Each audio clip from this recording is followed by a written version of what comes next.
Hi friends, welcome to Yadnya investment academy. So आज हम HDFC life के बारे में यहाँ पे बात करने वाले हैं। कंपनी के बारे में देखो, इंडस्ट्री के बारे में देखो, फाइनेंशियल्स के बारे में देखो, कॉर्पोरेट गवर्नेंस के बारे में देखो। कोई प्रॉब्लम नज़र नहीं आता इस कंपनी में, सब जगह पे ग्रीन स्टार देने का मन करता है। The only concern is what we have is valuation. But the problem with this particular industry और this particular company is that they always trade at premium valuation compare to the, अगर हम industry की बात करते हैं तो market का comparison आएगा, और अगर कंपनी की बात करते हैं तो कंपटीशन का यहाँ पे कंसिडरेशन हमें लेना पड़ेगा। सो इसी के बारे में आज बात करते हैं। ओवरऑल थोड़ा सा एक छोटा एनालिसिस आप लोगों के सामने प्रेजेंट करूंगा। ज़्यादा कुछ बड़ा वीडियो में नहीं करने वाला हूँ, but still I think it will be quite useful for you. So HDFC life 2000 साल 2000 था वो, जो फर्स्ट प्राइवेट लाइफ इंश्योरेंस ने ऑपरेशंस लॉन्च किए थे इंडिया में। फिर ऑपरेशंस लॉन्च किए, बट 2001 में उनको रजिस्ट्रेशन मिला आईआरडीए के साथ। सो तब से ये कंपनी काम कर रही है। करंट प्रमोटर्स की अगर हम बात करते हैं तो एचडीएफसी लिमिटेड ये 50% का स्टेक होल्ड करता है एचडीएफसी लाइफ में, और स्टैंडर्ड लाइफ जो है वो अराउंड 9% स्टेक होल्ड करता है। दोनों को प्रमोटर कंसिडर किया जाता है। स्टैंडर्ड लाइफ पहले और ज़्यादा स्टेक होल्ड करता था, बट धीरे धीरे उन्होंने अपना स्टेक कम किया है after listing and all those things. So normally किस टाइप के products H D F C life यहाँ पे कस्टमर्स को सर्व करता है? सो प्रोटेक्शन प्लान्स है, पेंशन प्लान्स है, सेविंग्स प्लान्स है, इन्वेस्टमेंट प्लान्स है, annuity plans and health plans है। सब डिटेल में डिस्कस करेंगे कि कितना कौन सा प्लान कैसे यहाँ पे बेनिफिट दे रहा है H D F C life को। So overall I think product basket अगर आप देखोगे तो अच्छा खासा डाइवर्सिफाइड प्रोडक्ट बास्केट है कंपनी के पास। अगर लीडरशिप के बारे में हम बात करते हैं, so market leader in terms of new business premium. FY 2009 and 10 में जो मार्केट शेयर था H D F C life का वो था 8.7%, and now the market share for the first 9 months of FY 21, क्योंकि Q4 के रिजल्ट अभी तक आए नहीं है, but market share is at 22.3%। Last year it was at 21.5%। तो यहाँ पे आप समझ सकते हो इन लास्ट 11 ईयर्स अगर हम देखते हैं, so the market share private life insurance business में न्यू बिजनेस प्रीमियम के हिसाब से अगर हम बात करते हैं, so this particular market share has increased by 13.6%। 8.7% का मार्केट शेयर था, and now it is at 22.3%। 13.6% का मार्केट शेयर यहाँ पे ग्रोथ एचडीएफसी लाइफ में होती हुई नजर आ रही है। सो करंट मार्केट शेयर्स अगर हम देखते हैं तो definitely who is the market leader in insurance business, और वो है life insurance corporation of India, LIC। So currently मतलब फेब 2021 वाला अगर डेटा हम लेते हैं, न्यू बिजनेस प्रीमियम की बात करेंगे हम, जो नया बिजनेस आ रहा है मार्केट में, सो उसके हिसाब से अगर मार्केट शेयर हम देखते हैं तो LIC is at 66.45%। Continuously FY 20 में ये मार्केट शेयर था 68.74%।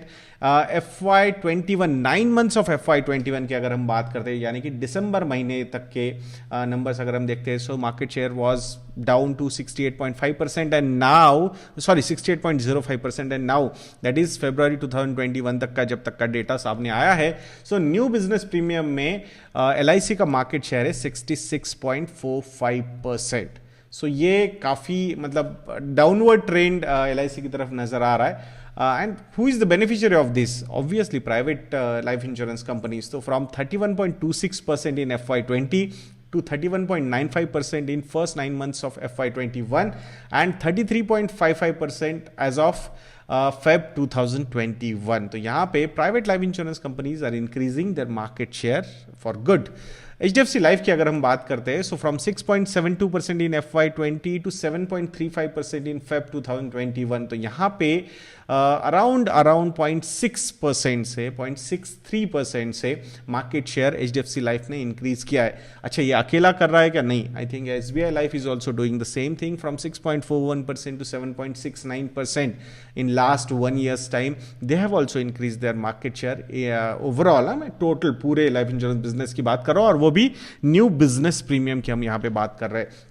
ICICI Prudential Life Insurance actually has lost some market share from 4.77% to 4.63%. First 9 months में तो उनका मार्केट शेयर 4.13% तक गया था, but I think last 2 months में जैन एंड फेब में उन्होंने अपना मार्केट शेयर थोड़ा सा ठीक किया है and they have taken it to 4.63%. तो यहाँ पे जो ओवरऑल गेनर्स नजर आ रहे हैं हमें, तो वो है HDFC life insurance and SBI life insurance. They have increase their market share by 0.63%. And अगर SBI की मैं बात करता हूँ, सो मोर देन 1.25% का मार्केट शेयर यहाँ पे SBI लाइफ इंश्योरेंस ने लास्ट 1 ईयर में गेन किया है. So that's a very positive sign. तो यहाँ पे ये दोनों कंपनीज काफी इंटरेस्टिंग नजर आती है लाइफ इंश्योरेंस बिजनेसेस में.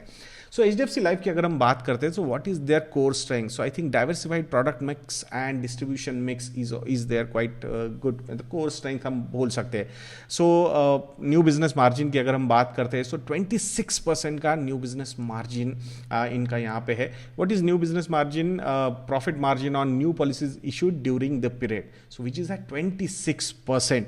ऐसा बातें भी होती है कि HDFC लाइफ जो अर्निंग्स दिखाता है और एक्चुअली एडजस्टेड अर्निंग्स जो उनकी होती है, उसमें ऑलमोस्ट 100% का डिफरेंस होता है. मतलब the capacity of HDFC life insurance to increase the profitability is really really very high. और ये क्यों कर पा रहे हैं, ये ज़्यादा मार्जिन कैसे रख रहे हैं कंपेयर टू द कंपटीशन? कि इसलिए रख रहे हैं बिकॉज HDFC लाइफ ने ULIP businesses, unit linked insurance plans, इस पे अपना फोकस कंप्लीटली कम किया है. उनका जो रिलायंस था उस पे, मतलब जिस पे डिपेंडेंसी थी, वो बहुत ज़्यादा यहाँ पे कम किया है. So that has worked really well for HDFC life insurance. अब ये एग्जाम्पल के तौर पे अगर हम बात करेंगे, सो FY18 में जो टोटल प्रोडक्ट मिक्स था जो सेल करता था HDFC लाइफ, उसमें से 57% पॉलिसीज वर यूलिप पॉलिसीज. FY19 में भी स्टोरी ऑलमोस्ट सेम थी, 55% थी. बट विभा पाडलकर जी ने जो फोकस लाया है, I think she has made it's a completely diversified kind of company, जहाँ पे प्रोडक्ट मिक्स भी पूरा डाइवर्सिफाइड रखा है. And she took down this ULIP allocation और जो कंट्रीब्यूशन है towards the total policies to 28%. और 19% उनकी पार्टिसिपेटरी पॉलिसीज है एंड 41% नॉन पार्टिसिपेटरी पॉलिसीज थी FY20 में एंड 12% थी प्रोटेक्शन पॉलिसीज. और अभी अगर मैं FY21 की बात करता हूं, सो यूलिप पॉलिसीज जो है वो 23% तक नीचे आई है. 35% पार्टिसिपेटरी पॉलिसीज है, 30% नॉन पार्टिसिपेटरी पॉलिसीज है एंड 12% प्रोटेक्शन पॉलिसीज है. तो यहां पे क्यों ये पार्टिसिपेटरी पॉलिसीज या नॉन पार्टिसिपेटरी पॉलिसीज या प्रोटेक्शन पॉलिसीज की अगर हम बात करते हैं, सो जो रिन्यूअल्स होते हैं ना, इनकी कंटिन्यूटी जो होनी चाहिए, आई थिंक ये पॉलिसीज में बहुत ज्यादा होती है. एक तो एग्जिट के अपॉर्चुनिटीज बहुत कम होते हैं इंश्योरेंस जो लेता है, so these people should be consistent enough to pay it for life time. ULIP का सबसे बड़ा ड्रॉबैक अगर लाइफ इंश्योरेंस कंपनी के बिजनेस एंगल से अगर हम देखते हैं, तो वो ये है कि भाई 5 साल बाद तो मैं पैसा निकाल लूंगा, फिर कंटिन्यूटी क्या रही वहां पे? सो अगर वो कंटिन्यूटी ही नहीं रहेगी, so then how can they bank on such a business जो मतलब विजिबिलिटी नहीं दे रहा है उनको. So there will be exit opportunities available and people will get out of that. Normally insurance companies के साथ हमने वो होता हुआ देखा है, because it is a push product. एक बार आप पुश कर देते हो, then after 1 or 2 years that particular person realise CRA में यूलिप में क्यों इन्वेस्ट करके बैठा, और फिर ही और she wait for that exit period to finish. So वो होता है 5 साल का. जैसे 5 साल हो जाते हैं, आई थिंक वो निकल जाते हैं फिर वहां से. सो कंटिन्यूटी ऑफ बिजनेस के हिसाब से हम बात करते हैं, सो रिन्यूड जो बिजनेस होता है वो वहां पे हैम्पर हो जाता है और अर्निंग्स पे इंपैक्ट हो जाता है. सो आपने इतना एफर्ट डाला है to acquire the client, to acquire the new policy, और फिर वहां पे आप ultimately you are losing out on 5 years. तो फिर यहाँ इसके लिए ऑप्शन क्या था आपके पास? तो इसके लिए ट्रेडिशनल इन्वेस्टमेंट प्लान जैसे कि सेविंग्स प्लान्स हुए या फिर प्रोटेक्शन प्लान्स हुए, पेंशन प्लान्स हुए, सो ये इसके लिए ऑप्शन उनके लिए था. एन्यूटी प्लान्स हुए, तो वहां पे company has started focusing on, और it is working out also really well. और जो उनका एक्सपेंस रेशियो या फिर अर्निंग्स जो होती है वो ये बिजनेस में ज्यादा होती है कंपेयर टू यूलिप्स. यूलिप्स में उनके margins are quite less. Reason behind because ULIPs are those products जो म्यूचुअल फंड्स के अगेंस्ट वो कंपेयर किए जाते हैं, लॉन्च किए जाते हैं और मार्केट भी किए जाते हैं. सो अल्टीमेटली फिर वहां पे वो रिस्क तो होगी I think exits and redemption की. तो वो रिस्क कम करने के लिए कंपनी ने फोकस किया है डाइवर्सिफाइड प्रोडक्ट मिक्स पे. इट्स नॉट दैट कि they are not selling ULIP products, because that is also one market. जो स्टॉक मार्केट में इन्वेस्ट करना चाहते हैं, तो वहां पे वो अच्छी अपॉर्चुनिटी कंपनी के पास अवेलेबल है. बट कंपनी ने ये सोचा है कि भाई यहाँ पे अर्निंग विजिबिलिटी पे इम्पैक्ट हो रहा है इस चीज़ से, and people are not continuing after some point of time, और फिर वहाँ पे एग्जिट लोड्स भी कम है। अगर पार्टिसिपेटरी पॉलिसीज या नॉन पार्टिसिपेटरी पॉलिसीज या प्रोटेक्शन पॉलिसीज, प्रोटेक्शन में तो कुछ एग्जिट वगैरह नहीं होता, आपने क्लोज कर दी तो ऑटोमेटिकली बंद हो जाएगी policy, but participatory and non participatory policies में अगर जो पॉलिसी होल्डर है वो एग्जिट लेने की कोशिश करता है तो उसको बहुत हेवी पेनाल्टी वहाँ पे लगती है, and ultimately that particular penalty goes into the profitability of the companies. तो ये ओवरऑल आप देखोगे तो कंपनी के earning visibility point of view से काफ़ी अच्छा ऑप्शन है। तो that's why they are focusing more and more on these traditional policies, participatory, non participatory, in terms of pension plans, annuity plans, savings plans वगैरह। अब opportunity growth की भी बहुत बड़ी है, अंडर पेनिट्रेशन बहुत ज़्यादा है इंडिया में लाइफ इंश्योरेंस के हिसाब से अगर हम बात करते हैं। सो पेनिट्रेशन अगर हम देखते हैं, सो 2019 के जो नंबर से इंडिया का पेनिट्रेशन है 2.8% ऑफ द जीडीपी, मतलब इट्स वेरी वेरी लेस। अगर मैं ताइवान की बात करता हूँ तो ये नंबर 16.5% है, हांगकॉन्ग की बात करता हूँ तो 18.3% है, सिंगापुर 6% है, जापान 6.7% है, थाईलैंड 3.3% है, मलेशिया 3.4% है। So definitely there is a good opportunity to increase this penetration over the longer horizon. Also density की अगर हम बात करते हैं compared to the population, how much premium we are paying, so $58 का ये प्रीमियम हम पे करते हैं। हांगकॉन्ग में ये नंबर है $8,979, ताइवान $4,100, सिंगापुर $3,244, जापान $2,691। तो डेफिनेटली आई थिंक जैसे जैसे ये चीज़ें डेवलप होंगी we will also become a developed world. So ये अपॉर्चुनिटी है। तो ये दो जो नंबर्स है, एक तो penetration and density, this is going to increase drastically over the coming decade, and that's why जो ऑर्गेनिक ग्रोथ की हम बात करते हैं कि एक ग्रोइंग इंडस्ट्री का पार्ट होना चाहिए कहीं भी, तो आई थिंक मुझे ये इंडस्ट्री काफ़ी अच्छी लगती है, and that is why life insurance sector जो है वो प्रीमियम वैल्यूएशन पे ट्रेड करता है compare to all other market participants. So ये भी हमने समझना चाहिए यहाँ पे। तो इसीलिए शायद ये सारे प्रोडक्ट्स आपको हमेशा प्रीमियम वैल्यूएशन, ये कंपनीज प्रीमियम वैल्यूएशन भी ट्रेड करती हुई नजर आ सकती है। So we need to be sure about that. अब अगर डिस्ट्रीब्यूशन मिक्स की हम बात करते हैं, so due to superior product mix with relatively low dependency on ULIPs, so उनका जो थॉट प्रोसेस है वो पूरा ट्रेडिशनल प्लान्स पे आता हुआ नजर आ रहा है हमें। सो यहाँ पे डिस्ट्रीब्यूशन की अगर हम बात करते हैं, सो जो मिक्स मतलब चैनल से इनके, तो बैंक एश्योरेंस जो है वो 63% कंट्रीब्यूट करता है, 6% brokers and others, agencies 12%, and direct आता है इनके पास 19% का। तो ओवरऑल अगर आप देखोगे तो बैंक एश्योरेंस पे डिपेंडेंसी इनकी ज्यादा है वैसे, but nothing, it's not like that कि only HDFC bank is selling HDFC life insurance, तो अदर बैंक्स के साथ भी इनके अच्छे खासे टाइप है, and that's a positive sign. So total 300+ partners है इनके, कितने 300+ पार्टनर्स, जिसमें एनबीएफसीज आती है, माइक्रो फाइनेंस इंस्टीट्यूशंस आते हैं, स्मॉल फाइनेंस बैंक्स आते हैं, other banks are also there. और फिर वहां पे what they have started doing, I think they have started doing credit protect policies also. तो ये जो एनबीएफसीज है या फिर माइक्रो फाइनेंस इंस्टीट्यूशंस है या फिर स्मॉल फाइनेंस बैंक है, तो यहाँ पे क्रॉस सेलिंग अपॉर्चुनिटी भी काफी अच्छी है कंपनी के पास। They are selling credit protect policies also. These credit protect policies are design to pay off a borrower's outstanding debts if the borrower dies, मतलब अगर वो रिस्क जो होती है सो वो कम करने के लिए I think they are selling this particular proposition and people are taking also. So companies credit protect business reflected a healthy growth of 17% in FY20। So ये अच्छा है, मतलब compare to normal other insurance growth, I think this number is much better. The customer data from these partnerships is now being used to cross-sell other insurance products also.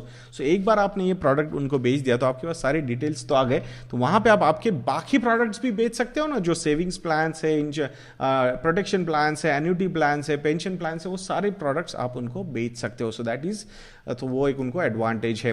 Now over 8% of the total individual policies are sold to existing credit protect customers. तो ये आप समझ रहे हो कि ये जो extra जो नया डेटा इनके पास आ रहा है, जो नए कस्टमर्स इनके पास आ रहे हैं, और वहां से क्रॉस सेलिंग अपॉर्चुनिटी कितनी बड़ी होती हुई नजर आ रही है। सो रिटेल लोन्स की अगर हम बात करते हैं, क्योंकि ये क्रेडिट वाला जो प्रोटेक्ट पॉलिसीज जो है वो रिटेल लोन्स रिलेटेड ज्यादा होता है। So retail credit has grown at a CAGR of 18% over the last 10 years. So ये जो अपॉर्चुनिटी यहाँ पे दिख रही है उनको, इंक्रीजिंग रिटेल इंडेटेडनेस, डेफिनेटली ये क्रेडिट लाइफ प्रोडक्ट्स को काफ़ी अच्छा फ्यूचर यहाँ पे देता हुआ नजर आ सकता है। So currently retail loans are at 42 lakh crore rupees. अगर FY20 की मैं बात करता हूँ, FY10 में ये नंबर था 8 lakh crore rupees, then 12 lakh crore rupees in FY12, FY14 में 17 लाख करोड़ रुपीज, FY16 में 24 लाख करोड़ रुपीज, FY18 में 34 lakh crore rupees, and now this particular number is at 42 lakh crore rupees. So percentage of total individual policies sold to existing credit product policy holders is at 8.4%. FY16 में ये particular number was at 3.5%. तो यहाँ steady growth नजर आ रही है. So this is a big cross selling opportunity available for HDFC Life. Now ये एक चीज, ये बहुत ही बढ़िया चीज अगर HDFC लाइफ के साथ है तो वो है उसका प्रमोटर। इसका प्रमोटर जो है ना वो HDFC लिमिटेड है, जो HDFC बैंक का भी प्रमोटर है। अगर मैं ICICI प्रूडेंशियल लाइफ इंश्योरेंस का प्रमोटर देखूँ तो ICICI बैंक है, SBI लाइफ इंश्योरेंस का प्रमोटर है SBI state bank of India, Kotak life insurance का प्रमोटर है कोटक महिंद्रा बैंक। तो यहाँ पे बहुत सारे रेस्ट्रिक्शंस आ सकते हैं आने वाले समय में। जो अगर एक बैंक लाइफ इंश्योरेंस कंपनी को होल्ड कर रहा है तो वहां प्रमोटर्स को अपना स्टेक बहुत सारा रेस्ट्रिक्शंस आएंगे and they will have to decrease their stake. But यहां पे HDFC limited is holding HDFC life insurance, तो वो प्रेशर HDFC लिमिटेड पे नहीं रहेगा। सो HDFC बैंक अगर आप देखोगे so majorly they are doing as मतलब वहां पे डिस्ट्रीब्यूशन चैनल के हिसाब से ही वो सारी चीजें कर रहे हैं। अब एक अगर आप देखोगे तो ICICI bank ICICI prudential life insurance ही बेचता है, SBI लाइफ इंश्योरेंस ही बेचता है, बट HDFC बैंक जो है ना वो सारे इंश्योरेंस कंपनीज के साथ उन्होंने टाई अप किया हुआ है। सो वहां पे एक अच्छा क्रॉस सेलिंग अपॉर्चुनिटी है। Obviously they will also try and sell more and more HDFC life insurance, but products are available, but with other banks this option is not available. So that could be मतलब overall ये banking point of view से थोड़ा सा HDFC bank के लिए भी अच्छा है, एंड HDFC लाइफ इंश्योरेंस को भी ऐसा नहीं कि भाई हमारी पूरी की पूरी डिपेंडेंसी HDFC बैंक पे ही है, we can not go and sell others. तो they can also partner with, and they have also partnered also small finance banks हो या फिर माइक्रो फाइनेंस इंस्टीट्यूशंस हो या फिर NBFCs हो, सबके साथ HDFC लाइफ ने पार्टनरशिप वहां पे की है। सो डेफिनेटली यहां पे अगर डिक्रीज होगा उनका स्टेक, अगर प्रमोटर का स्टेक वहां पे आने वाले समय में डिक्रीज होगा, सो प्रॉब्लम हो सकता है। आई थिंक बिजनेस मतलब एक थॉट प्रोसेस वाइज वहां पे प्रॉब्लम हो सकता है अगर प्रमोटर का स्टेक कम हो रहा है। बट HDFC लाइफ के साथ HDFC लिमिटेड एक हाउसिंग फाइनेंस कंपनी होल्डिंग मतलब प्रमोटर है, तो वो रिस्क कंपेयर टू बैंक्स बिल्कुल कम है। So that is going to play a very big positive role for HDFC life. So let's see also the biggest strength अगर आप देखोगे HDFC लाइफ इंश्योरेंस की, वो है product innovation, marketing and technology. I think they are called innovators of new product development. I think पहले market में कुछ unique products अगर कहीं से लॉन्च होते हैं तो HDFC लाइफ की तरफ से लॉन्च होते हैं, and consistently they are doing that. It's not like that कि जो कंपटीशन है वो कॉपी नहीं कर सकता इनको, definitely they can copy HDFC life insurance products, but first more advantage जो है वो HDFC लाइफ ही लेता है। और दूसरी बात, कभी भी जो प्रोडक्ट इनोवेट करता है उसका थॉट प्रोसेस कभी भी कॉपी करने वाला कॉपी मतलब वो कंप्लीटली फॉलो नहीं कर सकता, बिकॉज दैट्स हाउ। अदरवाइज तो एंटरप्रेन्योर से नहीं होता ना, सिर्फ 3-4 ही कंपनीज होती है पूरी दुनिया में कि जो प्रोडक्ट को कॉपी करते हैं और फिर अपना बिजनेस करती। So there are lot of first more advantage which are available with HDFC life insurance, फिर वो marketing side point of view से हो या फिर टेक्नोलॉजी पॉइंट ऑफ व्यू से हो। I think company is doing really well. So ये एक छोटा सा एनालिसिस आप लोगों के लिए यहाँ पे HDFC लाइफ इंश्योरेंस के लिए था। ओवरऑल कंपनी वाइज कोई प्रॉब्लम नहीं है, the problem is only with the valuation, but I feel the valuations are like going to be like that only. The craziness in life insurance business और general insurance business is going to be there for real long term. That's what I can see now. Let's see क्या क्या होता है, we'll keep you updated regarding the same. सो मैं आशा करता हूँ कि ये वीडियो आपको अच्छा लगा होगा। ऐसे वीडियोस के लिए चैनल पे बने रहिए। एंड अगर अभी तक आपने हमारे मॉडल पोर्टफोलियोज को सब्सक्राइब नहीं किया है तो आप हमारे स्टॉक मोमेंटम प्लस के सब्सक्राइबर हो, तो मॉडल पोर्टफोलियो को सब्सक्राइब करोगे so definitely you will get an additional discount. Please contact our relationship cell for that. So ऐसे वीडियोस के लिए चैनल पे बने रहिए और नेक्स्ट वीडियो तक के लिए मुझे आज्ञा दीजिए। जय हिंद।